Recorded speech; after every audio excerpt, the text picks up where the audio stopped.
If you're interested in cryptocurrency and you don't know where to start, then you're in the right place, because today I'm going to give you a beginner's guide to cryptocurrency and give you everything you need to know to dip your toe in or to get started, or even if you just want to learn a bit more.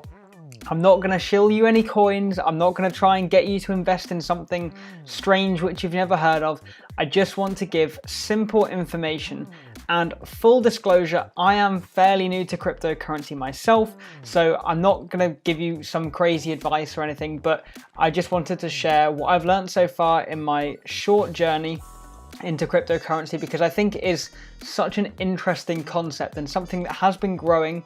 But of course, there are quite a lot of risks to it. So while I do think that cryptocurrency can be a great part of your portfolio, just be aware of a few different things.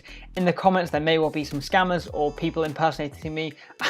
I know I'm not that famous and I don't have many subscribers, but you know what, that's okay. Just be careful of what's in the comments. Don't click on any links. Don't go on any people who claim they've got the next big thing, and just be vigilant and careful. And hopefully, by the end of this video, you'll have a basic understanding of what cryptocurrency is, and you'll be able to see whether it's right for you to invest in or not. So, of course, as I said, I am a beginner and I want to try and explain things in a beginner-friendly way so that at the end of this, you're not coming away going like, whoa, what the hell did I come into contact with here? And it is going to be a long video, so please do bear with me, and you can use the description to find which parts of the video you want to find out most about, and I'll also leave in the description a lot of different links where you can find out more information, because even though this is going to be a long video and I want to take you through it step by step, I am a beginner, so I'm hoping that I can explain it in a way which is going to be beginner friendly, because I'm not too far deep in it that, you know, I'm completely lost in all the maths and everything. So let's have a quick look then. So before we even get into, you know, cryptocurrencies themselves, it's important to understand the fundamentals and the basics, because if you can't understand what cryptocurrency is and why it exists, then how are you even going to invest in it, basically? All cryptocurrencies are based on cryptography. What is cryptography? Cryptography is basically using advanced codes and maths to secure the network so that people can't access it. So it's not just a case of A plus B equals C. There's a huge amount of work that goes into cryptocurrency and cryptography. Cryptocurrency can obviously be broken up into two things. So you have crypto, which is where the crypto comes from. It's cryptography. It's advanced maths, which allows the network to be secured by using lots of different formula and lots of different complex equations which go way over my head, and which you don't necessarily really need to understand exactly how it all works. But it's important to note that it's, you know, it is safe and it's designed on cryptography so that it is secure. And then currency, obviously we all know what a currency is, just like pounds, euros, dollars, yen, etc. But this is digital, and we'll come more into kind of the differences between cryptocurrency and regular currency a bit later on. Most cryptocurrencies, or all cryptocurrencies, are secured on a blockchain. So what is a blockchain? So you can see here they're a list of blocks that I link together using cryptography. So each one contains like a hash and a timestamp, and basically a record of what transactions have taken place on that blockchain. The way that I like to think about it is like a giant Excel spreadsheet filled with all the information of what has happened on that particular network. And you might say, well, who has access to this? Who controls this? Every single person who's involved in the cryptocurrency and the blockchain has access to this so that it can be verified along the way. So you can't just kind of say, okay, well, I'm going to add myself in 5 million extra currency here, and then everyone else can see it. So they have to verify the fact that that transaction has taken place correctly and accurately, and everyone has the same up-to-date version of the blockchain. Now, you don't need to be, you know, too aware of this. It's not like necessarily stored anywhere, and you don't have to look through it in order to kind of do cryptocurrency or anything like that.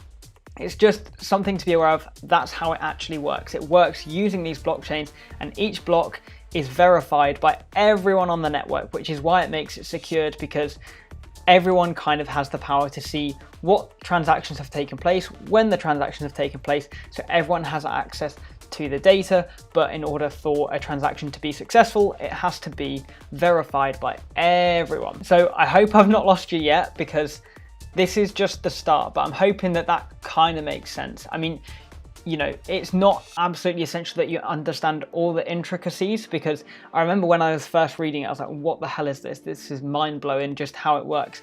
But blockchains and stuff have a lot of applications for the future beyond cryptocurrency, but that is a video for another day. So what does cryptocurrencies actually do? So now we've understood the basic kind of things of what a cryptocurrency is and what cryptocurrencies are built on. What does it allow you to do? So the first thing that it allows you to do is it allows you to have a digital store of value. So traditional stores of value in terms of like physical assets would be classed as like gold, precious metals, silver, copper, etc. And I guess it's like a digital version of that, potentially. Some of these can be perceived as a digital store of value, such as Bitcoin would probably be the main one that you have heard of, but we'll come onto some of the uses a bit later on. Cryptocurrency also allows you to invest in future projects and further their development, essentially. So there's a lot of different exciting projects in the works, and if I was to go through every single one and every single cryptocurrency and what they actually do, we would be here forever, and I do not want to kind of bore you that much, but there are some really exciting ones later, and we'll go through a couple so you can see what I'm talking about. Cryptocurrencies also allow you to potentially vote, so it's called like governance. With a traditional company, you would have corporate governance where a board of directors would decide what changes are going to happen with the company, and essentially they would have to keep a record of this, and then everyone within the board of directors would vote on what is happening with that.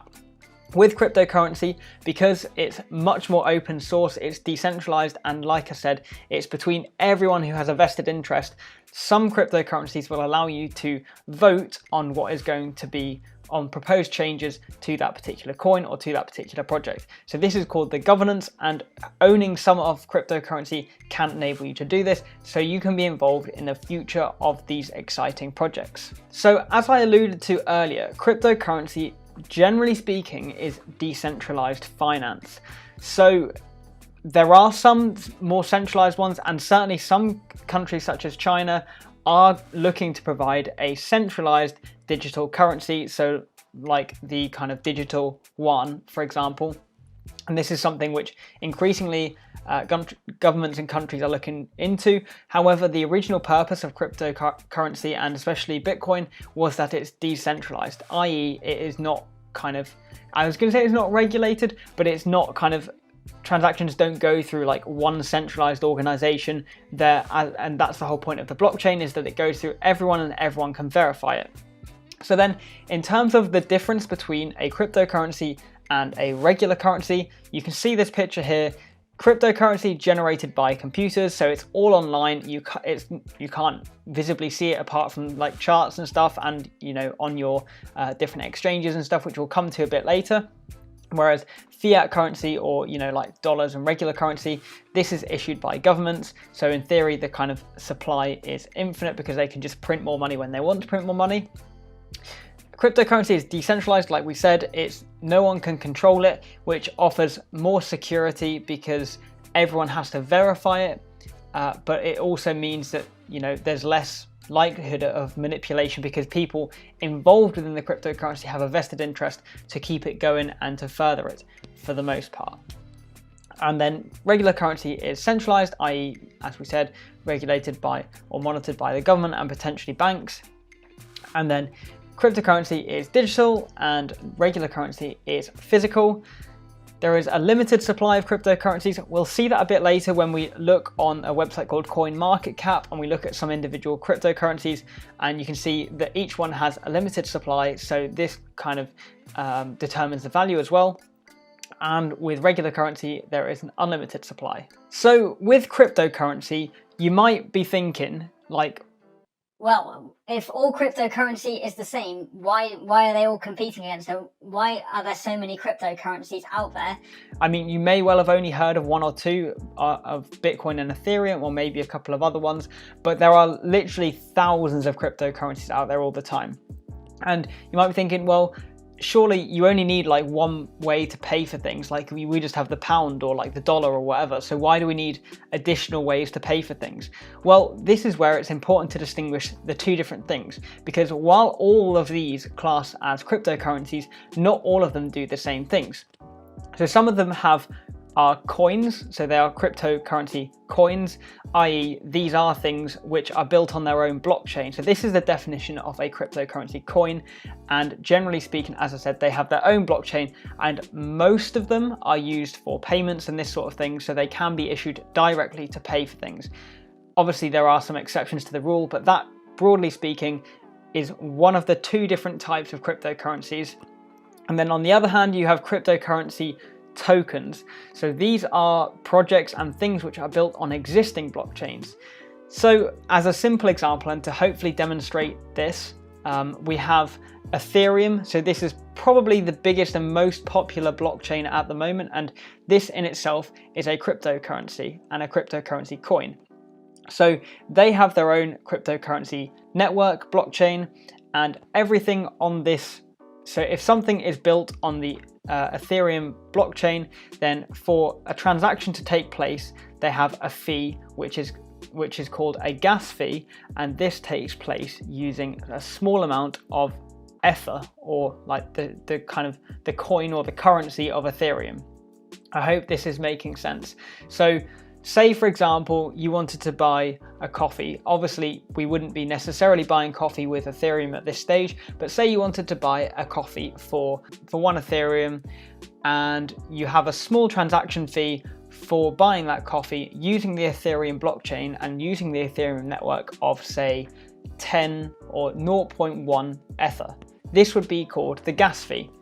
It's just the same as if you were transferring currency in between one currency and another currency if you were using real currency. So say you were transitioning like 50 euros to $50, there would be a small transaction fee which would be in one of those two currencies, which you would get charged in order to kind of use that currency exchange, and generally speaking that would go through the currency exchanging, through the foreign exchange. I hope that makes sense, but basically, yeah, for using one particular network, or if you're using a blockchain, then there will be some fees associated with that, and how high or low those are depends on which one you are using. But whenever you make a transaction, then it will tell you how much the fees will be, and I will show you this a bit later on in practice so that you can kind of see how it actually works. Hopefully this will be the last complicated part, and I'm going to try and explain it in a fairly easy way. So in terms of the cryptocurrencies themselves, generally speaking, there are two big ways in which the network is secured and which transactions work. And one of these is called proof of work, and one of these is called proof of stake. So proof of work, like we said, this is all to do with cryptography and using advanced mathematical equations and puzzles which only computers can solve and which are too complex for humans to solve. So with the proof of work way of security and verifying the next block on the network, this is used by things such as Bitcoin. And again, this is important to understand before we look at investing and how we can actually invest in it, which I'll come to very shortly. So with proof of work, this basically requires the computer to figure out what the solution to a problem is by eradicating all the other solutions first, and the first one to complete the puzzle basically gets the reward and gets the Bitcoin. So let's say, for example, we had 3 different computers going on here, and all of them are trying to find out the answer to the equation of 5 plus 7, which obviously the answer would be 12, and that is obviously a simplified example. You wouldn't be getting a computer to do this. So say minor 1, so this would be computer 1, they try 10 and find that the answer is incorrect. Next they try 13 and they find this is incorrect.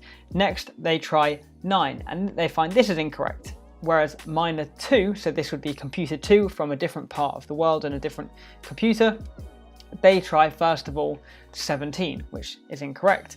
They then try 8, which is incorrect. And finally they guess 12, which is the correct answer. So therefore, they would get the reward, they would get the next block put on the blockchain, and they would get that currency as a reward. So this is how it's secured, because once that transaction is complete, this is then uploaded onto the blockchain, so onto that giant Excel document, so that everyone can see it and verify that that answer is correct. Because these puzzles only work one way, so they can't be kind of put two ways. So once they have the answer, this is then put on the network and all the computers can go backwards to see that this answer is correct and that 5 plus 7 does, for example, equal 12. Are you still with me? And obviously this happens on a much larger scale and with a lot more complex complex sums and equations than this. Next, we have proof of stake. So this is basically a less energy intensive way of getting currencies. So with proof of stake, it's essentially like, I would liken this to putting money into a bank where the money can be used for different things. So with a bank, if you put money into a bank, you get an interest rate in return for holding your money within that bank, and it allows the bank to do what they want with it and to kind of, you know, make more money with it, ideally, if they want. So proof of stake is essentially the same thing. The way that it is secured is you put a certain amount of your currency, of your cryptocurrency aside, and you say to the network, okay, I'm going to put these aside, and this will allow the next block to be created. And by getting this created, you will get a return. So like you will get some sort of small return based on how much you put in. So the more that you put in, the more you're likely to get back in return. So it is almost like an interest rate. And then basically your chance of getting the reward, so getting that currency or whatever, is based on how much you put in. So say for example, there's 1,000 coins of a certain cryptocurrency in circulation. You put in 100 coins as a stake. Your coins are then locked in. You cannot sell them. You can't do anything with them. They're locked in, and in that time, you have a 10% chance of getting the reward, so getting the currency. This is because obviously 100 over 1,000 equals 10%. So with that proof of stake method, again, this is kind of uploaded onto the blockchain, and the reward is randomly given to someone based on how much they have staked. So obviously the more that you put in, the more likely you are to get the reward. And this is how the network is secured, because all the currency is kind of, well, as I say, it's up to you if you want to stake your currency, but this allows the currency to be further developed. So hopefully that's the complex bit out of the way, and I hope that this is making sense so far. If it is, please do give me a like. It's taken me a little while to put this together, and I hope that this is going to be useful for you. But now let's have a look at some cryptocurrencies themselves, so you can see kind of what they are and more about them. So we're going to have a look on CoinMarketCap here, and on here this basically shows the cryptocurrencies by kind of market cap, and so how much people have invested into them essentially. So on here you've got Bitcoin, you've got Ethereum, Tether, Binance Coin, Cardano, XRP, which is Ripple, you've got Dogecoin, you've got USD Coin, Polkadot, Uniswap. So let's have, and also you can kind of filter by categories and DeFi and NFTs, which we'll have a look at a bit later. NFTs, the quickest way for me to explain what an NFT is it's basically the rights to something. So for example, the video for Charlie Bit My Finger, that's just been made into an NFT. So essentially when it's become an NFT and like you buy it, you basically own the rights to that thing. So for example, it's just been taken off YouTube, the Charlie Bit My Finger video, and it's going to be sold as an NFT. So once that is sold, I think it may already have been sold, then the person that has bought that NFT owns that video themselves. Now, basically that's how it works. And it is verifiable on the blockchain because everyone can see that transaction take place. Now, let's have a look at some categories. So on here, you can see the different categories. So you've got jobs, sharing economy, real estate, analytics. Yeah, I mean, some of these are just words. You're not going to necessarily know what they are. But if we have a look at some of the biggest ones on here and the kind of different the different cryptocurrencies. We can see Bitcoin here, so this is probably the one that you would have most heard of. And CoinMarketCap is quite a good website to get an overview of what a cryptocurrency is. I mean, obviously it's not kind of, you know, you don't want to read this and then go all in and YOLO all your money away, because that is not the way to do this. So just to kind of walk you through roughly what this website is, you've obviously got the price here of what Bitcoin is. And then you've got a few different sections here on the left-hand side where it's explaining kind of that you've got a white paper. So that basically explains what the cryptocurrency is. And I think that's written by the kind of developers. So like I was saying before my camera rudely interrupted me, this is quite a good place to get an overview of what the cryptocurrency is. So if you're just intrigued and you want to find out a little bit more, it can give you an overview. Of course, if you want to find out more, you can read the project website. There's a load of research that you can do and that I would advise you to do before you would put any money in and invest. So, and we'll come to a lot of the risks later as well, so you can kind of figure out, you know, whether this is going to be right for you, whether this project is good or bad, and you can make your own decision on that. I'm not going to advise you anything on that because I am not responsible for your financial choices.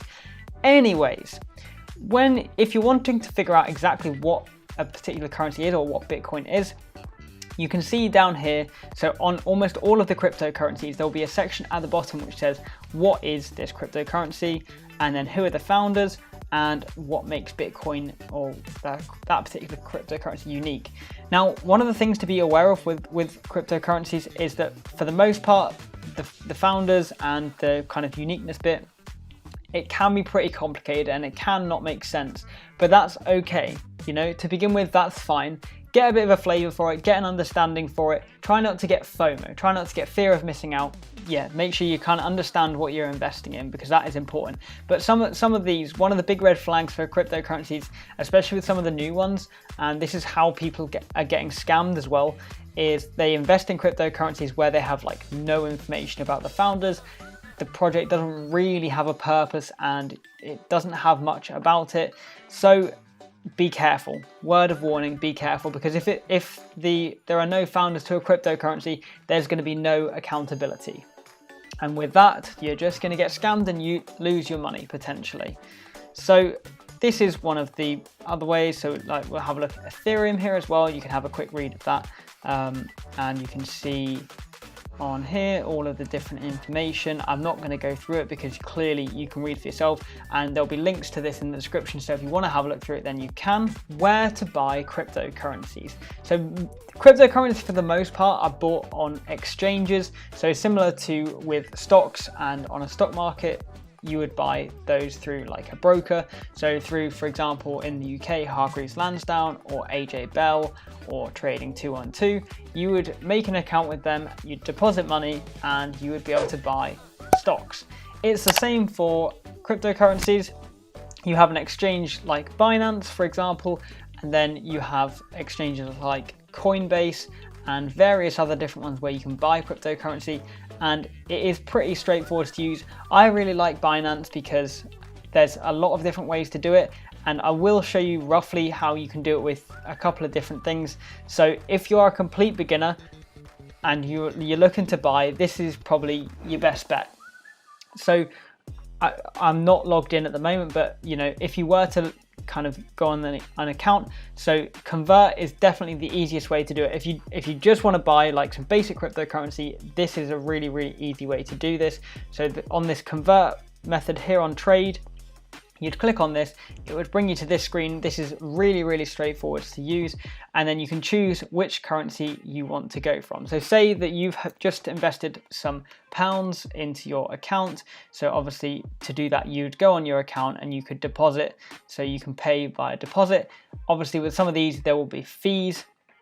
So if you're using Binance, for example, then the fees will be in Binance coin. So you would probably need to buy a bit of Binance coin before you can make some transactions. And there's lots of different ways. And if you do want to kind of make a Binance account, or you're looking to get started, if you use the link in the description and in the pinned comment as well, then you can get a little discount on your fees, which is always a nice bonus. Don't say I never give you anything. Anyway, so once you've got some pounds here. Let's say you want to buy some Bitcoin. All you would have to do is say you wanted to buy 50 pounds of Bitcoin. You don't have to buy like one whole Bitcoin, by the way, because, you know, we've just seen on the prices that Bitcoin's about $37,000, and don't think that's a huge barrier. You don't need $37,000 to start buying Bitcoins. You can literally buy like 50 pounds of Bitcoin if you want, and that will be like, I don't know, I'm not even going to do the maths, but that will be a very small decimal of Bitcoin. You can preview the conversion on here, and that will tell you exactly how much that you're going to get, what the fees are, etc. And then you've bought your Bitcoin, and then it will be in your wallet. So this will be in your exchange wallet and your spot wallet, which basically gets a bit complicated there, but you know, to keep it simple, your spot wallet is basically, you know, what you can buy. So for example, if something's in your spot wallet, you can use that currency to buy a different currency or to exchange a different currency. If you wanted to make it a bit more easier, a bit more difficult, or you're ready for that next step up, you can go onto the classic one. And trust me, when I initially saw this as well, I was very overwhelmed, because you look at this and you think, oh my God, look at all these options, look at all the charts, there's red, there's green, there's letters everywhere, I don't know what I'm doing. But again, this can be simplified. So up the top here, we've got BTC and USDT. So if you wanted to buy Bitcoin on here using pounds, you would look for BTC/GBP, which would be pounds, and you can type that in at the top, and it will, again, you can go through the same process. It'll tell you what the conversions are, how much you're going to get, what the fees are going to be, etc. The next thing to bear in mind is where you store your cryptocurrency.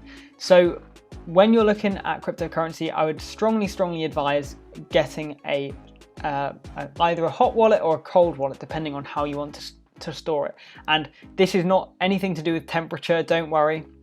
So if we're talking about a hot wallet, this basically just means like an online wallet. So it could be like an app on your phone, like Trust Wallet. This is probably one of my favorite ones on here. And by the way, there are lots of different tutorials and stuff, which I will leave in the description if you want to learn more about these different wallets and why they're good. But basically, it's really important if you're going to get cryptocurrency to get some sort of wallet, because this just means that your cryptocurrency is secured even more. If you store your cryptocurrency on an exchange such as Binance or such as Coinbase, all this means is that if Binance or Coinbase were to be hacked, that your cryptocurrency could potentially be at risk. Now, of course, hopefully, he says, that risk is fairly low, but you never know. So I would strongly advise getting a hot wallet, which the one that I have is called Trust Wallet, and I enjoy it. I think it's simple to use and it allows you to do a few different things, which is nice, and I'll go through in a bit.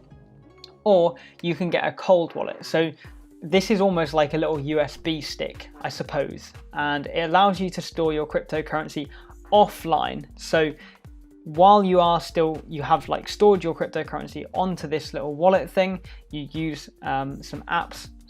So for example, you would need an app per cryptocurrency that you own, so like a Bitcoin app, which you can store on there. And the one that I have of these is Ledger, and I really like it. I think it's simple to use. There's instructions on their page, and if you do buy one of their products, it is really straightforward to use. And this is personally my preference of storing my cryptocurrency, because it's more secure in a cold wallet, which is one of these, than in a hot wallet.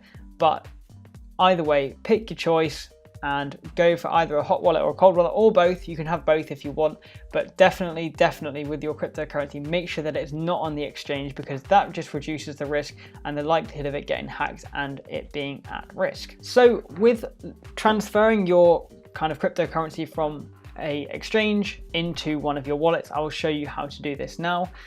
So this is fairly straightforward, and it does seem very complex to begin with. So what you would have to do, and it's not as simple as kind of doing, I guess it is as simple as doing a bank transaction, but you've just got a couple of extra steps. So on your exchange, let's say with your 50 pounds of Bitcoin that you've just bought, you would have to go on send. And so you'd go into your account and you'd click on send and Bitcoin, and then you'd enter the amount that you want to send.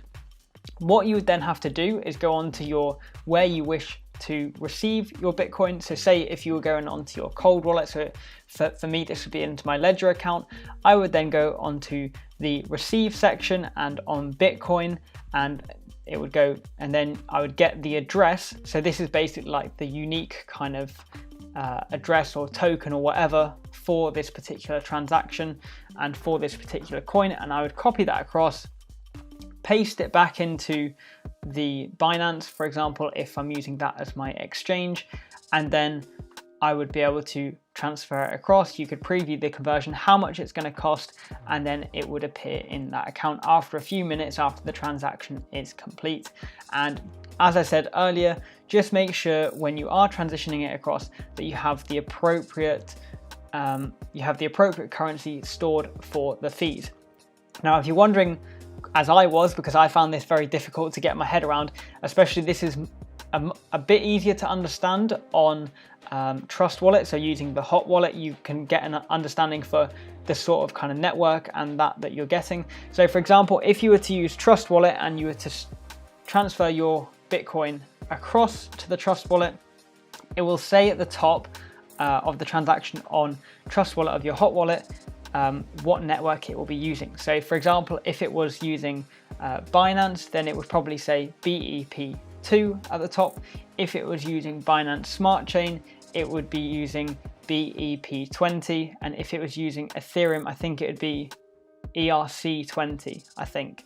But if you're unsure and you're not sure what you need, then just have a check on that top left and see what that kind of letters say, and then that will allow you to figure out, make sure that you've got enough of that currency to cover the fees and that you're going to be sending it to the right place. Because if you try and send like Bitcoin to your address and you use a different network, so say for example you try to do Bitcoin into your hot wallet and you tried to use Bitcoin network blockchain on one and the Ethereum blockchain on the other, the transaction would not work and it would be incomplete. So you have to use the same on both and check that these are the same, check that the address is the same, and then the transaction will work. And I hope that makes sense, because this was one of the things I found most difficult when starting up with cryptocurrency, and kind of, you know, something that maybe wasn't as explained to me. If you are unsure, then just Google or type in that little the network on the top so you can figure out what it was. Because I had one where I was trying to transfer one currency from the exchange across to my hot wallet, and it used TRX, so I had to get Tron as the kind of the cryptocurrency to get the fees, and I didn't understand why it wasn't working, but that was because I was trying to use the wrong one and the wrong networks for it. So just bear that in mind. With cryptocurrency and with some of these tokens, you can get decentralized apps. So I'm going to use Trust Wallet because as I'm not, you know, hugely experienced at this stage, to show you some decentralized apps, and in particular one called PancakeSwap. So with PancakeSwap, this allows you, it's a bit like an exchange, but it allows you to do a bit more than that, and you can kind of stake on there. So if you're using a proof of stake coin, such as Ethereum, it will allow you to stake on there, and you can get some potential cryptocurrency as your returns in order to, well, for your reward for freezing your cryptocurrency up there. So that's one way to use PancakeSwap, and there's a load of other decentralized apps on there which you can see here, and they allow you to do various different things. So some allow you to do NFTs, some allow you to do other things, but of course, you know, before doing that, I would grasp the basics, and hopefully at this stage it's allowed you to, if you wish to purchase some cryptocurrency, then it has given you the knowledge to do so. Now, that hopefully is a rough basic overview of everything so far. So what other things should you be aware of before you invest in cryptocurrency, or before you kind of YOLO all your money onto Dogecoin or Bitcoin or whatever the other next big thing might be? One of the biggest things is volatility. If you haven't come from investing in stocks and shares and this sort of thing, or even if you're completely unfamiliar with investing whatsoever, one of the biggest shocks to the system is the volatility that is in cryptocurrencies. With the stock market, it it's like, for example, it drops by like 2 or 3% in a day, and that is considered a big move for the stock market in like an index fund or something. In cryptocurrency, that is just small fry. You regularly see drops of like 20, 30, 40% sometimes, and gains of 30%, 40% in one day. So you could see days, you know, where your investment goes up $1,000 or £1,000, and you could see days where it goes down £1,000. That is just the nature of cryptocurrency. It is a risky game, and there is a lot more to it, and it can be difficult to stomach the losses. So if you're not prepared for the volatility and to ride that out, then don't get into cryptocurrency. Or if you do, then just be aware that that is one of the big risks and something to be aware of. Also, cryptocurrency trades 7 days a week, 24 hours a day. So it's not like the stock market where you have certain closing times and certain opening times. You can trade cryptocurrency throughout the day, and the markets are open all the time. So that's also another thing to be aware of. The next thing is scams. Now, as I alluded to earlier, scams have become more and more prevalent on cryptocurrency, as it's just been seen as an easy way to make money and to become a millionaire. You can make easy money on cryptocurrency, but it's all too easy to be scammed as well. There's a lot more risk with cryptocurrency, and you can make a lot, but you can equally lose a lot. Especially with lots of scam coins. There's been several stories recently where crypto founders have set up a coin, they've got people to pile in because they're really good at marketing and getting people on board, they know how to market something. People pile all their money in, and then they just run off with the money, and because of the nature of it, it just means it's a bit more dangerous, because there's not much in the way of being traced, especially if, as I said earlier, some of the coins founders are anonymous and they're not kind of named. It means there's a lack of accountability with that particular cryptocurrency. So just be aware, if someone is telling you to buy one particular cryptocurrency, or you know, they're saying, oh, this is going to be the next big thing, just be careful, have a read up about it before you kind of go into that, because that can be very dangerous. And the same goes with YouTubers and the media. Equally, sometimes people are, even like celebrities or people involved in cryptocurrency, like there's a lot of cryptocurrency, cryptocurrency influencers, I suppose that's the term for them, but some of them will get paid money to say to their followers, go and buy this coin, this is going to be the next big thing, blah blah blah. So even if it's someone that you in theory trust, just take a few seconds, do a bit of research and figure out if that is actually the case, or whether it is a pump and dump scheme. Because a lot of the time as well, you know, you can buy into the hype, watch the cryptocurrency go up loads and loads and loads, and then as soon as the price gets to a point where everyone's kind of buying in, then they'll dump it, they'll get rid of all their coins, and the value will tank back down. So that is actually quite an important point to bear in mind. Also, one of the other things to bear in mind as well with cryptocurrency at the moment is that there is not much regulation in it, and this could be something in the future that either scuppers cryptocurrency or makes it even better. And for example, with China trying to create their digital yuan, and Britain and America trying to create their own digital currencies, it could well be that this becomes the future in terms of, you know, added regulation, which could lead to less ability to have decentralized finance. And with the amount of currencies that are currently out there, there's like literally thousands of cryptocurrencies out there. It's the same as, you know, companies, not all of them will survive long term, and it's likely that many will fail. So regulation at the moment there's not much about, but overnight something could be created which just wipes out completely. So please do be aware that cryptocurrency is not necessarily a safe space for your money, and if you are getting to get into cryptocurrency, then I would advise not to put all of your money and all of your lifetime savings into it, because there is always the possibility that it could get heavily regulated and you could lose a lot overnight. Additionally, taxation. At the moment in the UK, cryptocurrency can be taxed via capital gains. So at the moment you can get £12,300 of gains, realised gains over the course of the year. And Of course, there's no real tax efficient way, you know, like with a stocks and shares ISA or something, that you can have your cryptocurrency. So that is also something to be aware of. And by realized gains, this can be even from transferring it from one currency to another. And it's not literally just, oh, if you sell it and then you do another transaction, it involves all of the transactions. And also don't forget that this is not just for cryptocurrency as well. This is for stocks and shares and anything else which is not in like a taxable, in a tax-free or a tax-advantaged account. All of this is eligible for capital gains. So please do make sure that you don't go over that, because otherwise the government's going to come chasing you for money and nobody wants that.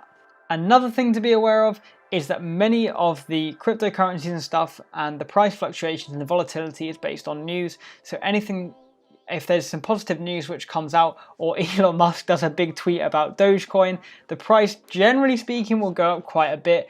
And equally, if there's no news for a while or there's some bad news, the price can tank. And again, it's the same as, I guess it's the same as within the stock market, but it happens to a lot bigger extent, and the fluctuations are so much bigger with cryptocurrency that it can make you think twice. So just be aware that just because something rises up 50%, it doesn't necessarily mean that the fundamentals have changed or that it's becoming a better investment. It just can potentially mean that there is some news. So after all of that, I hope I've not lost you and you're not falling asleep, and that this has kind of been useful. How do you tell if cryptocurrency is right for you? Well, this is where I'm going to throw it over to you. Hopefully I've given you a bit of information, and well, a lot of information, let's be real. This has been a long ass video, but I hope that this has given you everything that you kind of need to figure out whether cryptocurrency is potentially right for you or not. Like I said, I am clearly not a financial advisor, and I am a beginner as well, so please don't, kill me in the comments if I got one little thing wrong or a couple of things wrong. I've tried my best with this video, and I've tried to explain it in a way which is hopefully going to help you to understand a bit of cryptocurrency knowledge and the basics, and I'm sure that over the next few months and years I'll learn a lot more about it. And I think it's such an exciting space, and something that I should have got into a lot earlier. I know everyone says that, but part of me wishes that I'd kind of diversified into cryptocurrency a long time ago alongside my kind of regular stock portfolio, because I just think that it's the future, and there are so many possibilities and so many exciting projects that are on the way, which I should have got involved in sooner. But I think in the future cryptocurrency will become even easier to buy, and we'll learn a lot more about it.